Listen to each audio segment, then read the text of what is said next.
Welcome to the Southwest Desert, the channel that takes you on a journey through the history and legends of the American Southwest. Today, we're exploring a fascinating piece of Western history, the Old Spanish Trail. Imagine this.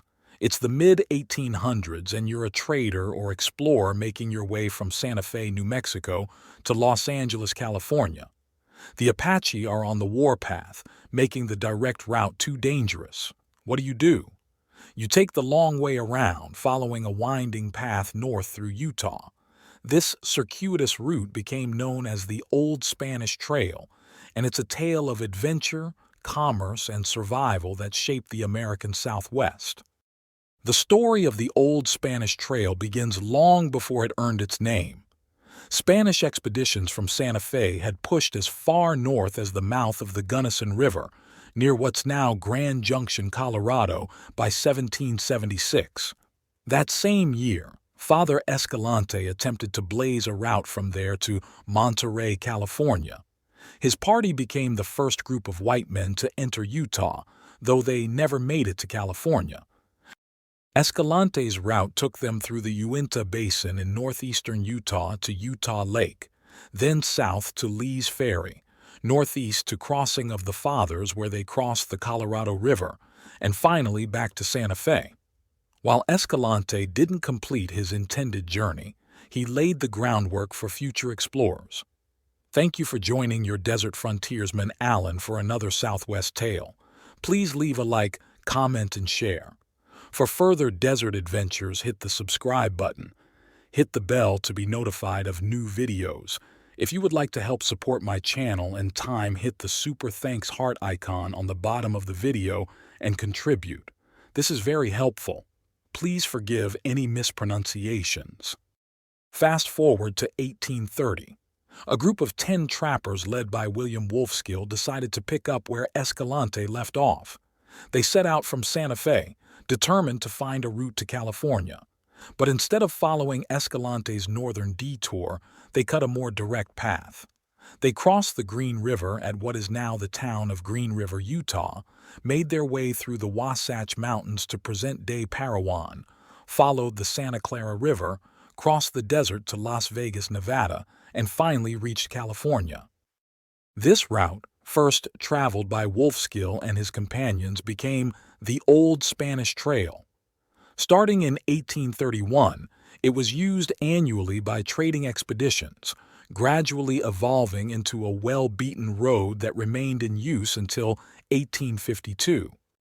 Now let's paint a picture of what life was like on the Old Spanish Trail. Imagine you're Kit Carson, the famous frontiersman, riding eastward from Los Angeles in the spring of 1848.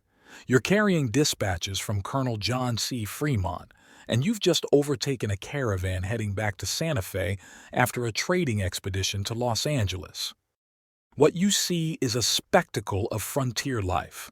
Picture more than 200 Mexicans dressed in every style imaginable, from wealthy Californians in embroidered jackets with silver buttons to Native Americans in simple animal skins. The caravan stretches for over a mile with horses, mules, and even the occasional burro carrying goods and supplies. Many of these travelers are poorly armed. Some carry only short bows and arrows, while others clutch old English muskets that look more likely to explode in their hands than fire accurately. A few have old, rusty dragoon sabers, practically useless in a fight. This diverse, colorful, and somewhat ragtag group gives us a glimpse into the melting pot of cultures and classes that use the Old Spanish Trail. As you continue your journey east, you approach the future site of Parowan, Utah. Here, you encounter a fascinating character, Wakara, also known as Walker, the chief of all the Utah Native Americans.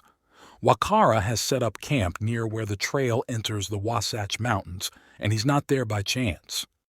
Wakara is a businessman, and a clever one at that. He's realized that it's far more profitable to collect toll from the trading caravans than to attack and rob them. By allowing safe passage through his territory for a fee, he ensures a steady stream of income without disrupting the valuable trade route. But toll collection isn't Wakara's only business venture. He's also involved in a more controversial trade, selling Native American children captured from weaker tribes to the traders, who then sell them at a profit in Santa Fe. This practice, while abhorrent to modern sensibilities, was an unfortunate reality of the time. Despite its importance as a commercial highway in the Southwest, the old Spanish Trail remained something of a mystery for many years. Surprisingly, not a single traveler along this route ever kept a detailed, day-by-day journal of their experiences. This lack of documentation made it challenging for modern researchers to accurately trace the trail's path. In fact, although it was the earliest trail used by white men in Utah, it was the last to be definitively located. The section between Green River and Parowan, Utah, through mountainous country, was particularly elusive. Our story now shifts to a century later. In the 1940s, a historian and explorer named Charles Kelly had been working to trace out all the early trails through Utah. From Escalante's 1776 expedition to the Donner Party in 1846, Kelly used journals and records to determine their routes with reasonable certainty. But the old Spanish Trail remained elusive. That is, until a conversation with Howard Blackburn, a longtime resident of Loa, Utah. Blackburn, who was 8 years old when his family founded the town, remembered a wide, well-beaten Native American trail that came out of the mountains from the north, passing just west of town.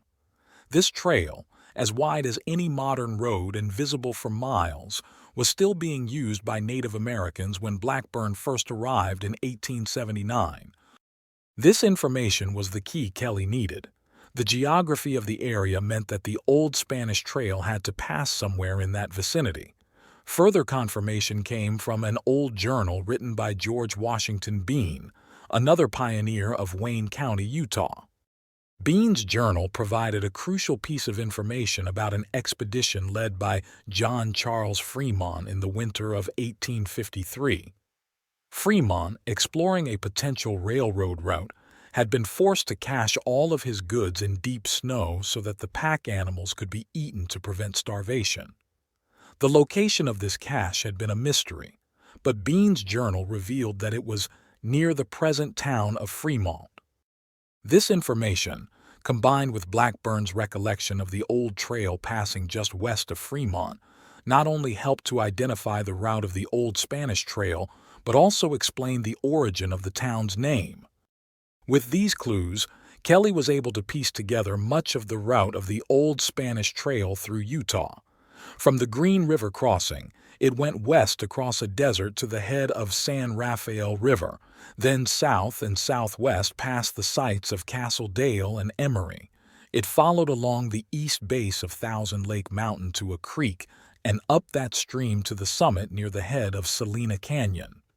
From there, it crossed the mountain and went down the south slope to the present site of Fremont, passing just east of Fish Lake. Continuing west of Loa, it passed down Grass Valley to present Antimony, then turned west through Kingston Canyon to Junction. The trail then turned south, following what is now US 89 to within 10 miles of Panguitch, where it went west across Bear Valley and emerged on US 91 a few miles north of Paragona.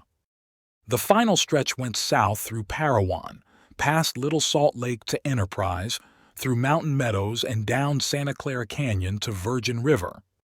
One of the most fascinating aspects of tracing the old Spanish Trail has been the discovery of inscriptions left by travelers.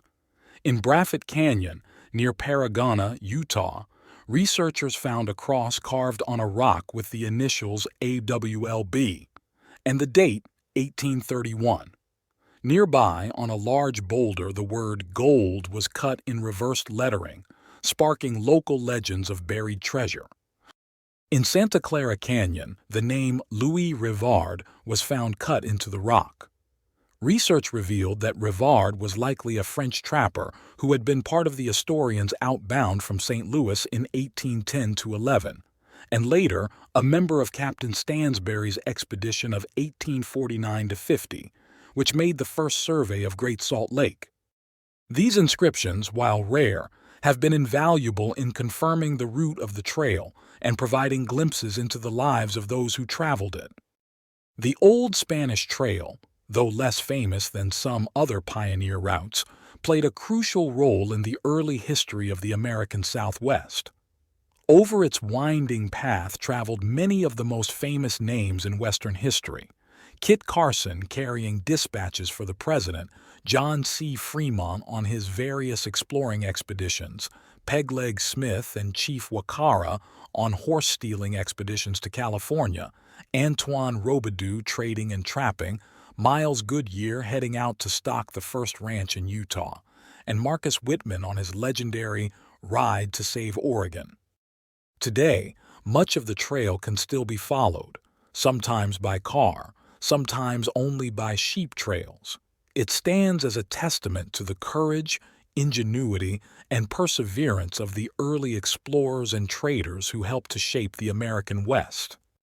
As we come to the end of our journey along the Old Spanish Trail, we're left with a profound appreciation for the hardships and adventures of those who traveled it. From Spanish explorers to American trappers, from Native American chiefs to frontier traders, this trail saw a diverse cast of characters who all played a part in the grand story of the American West. The Old Spanish Trail may be silent now, its path overgrown in many places, but its legacy lives on. It reminds us of a time when the West was still wild, when brave individuals set out into the unknown, facing dangers and hardships we can scarcely imagine today. As you go about your day, perhaps driving on highways that in some places follow the very route of the Old Spanish Trail, take a moment to remember those intrepid travelers of the past. Their stories, their struggles, and their triumphs are woven into the very fabric of the land, a hidden history waiting to be rediscovered. This has been the Southwest Desert. Thank you for joining us on this journey through time along the Old Spanish Trail. Until next time, keep exploring and remember, every trail tells a story. Thank you for joining your desert frontiersman Alan for another Southwest tale. Please leave a like, comment, and share. For further desert romps, hit the subscribe button. Hit the bell to be notified of new videos. If you would like to help support my channel and time, hit the super thanks heart icon on the bottom of the video and contribute. This is very helpful. Happy trails.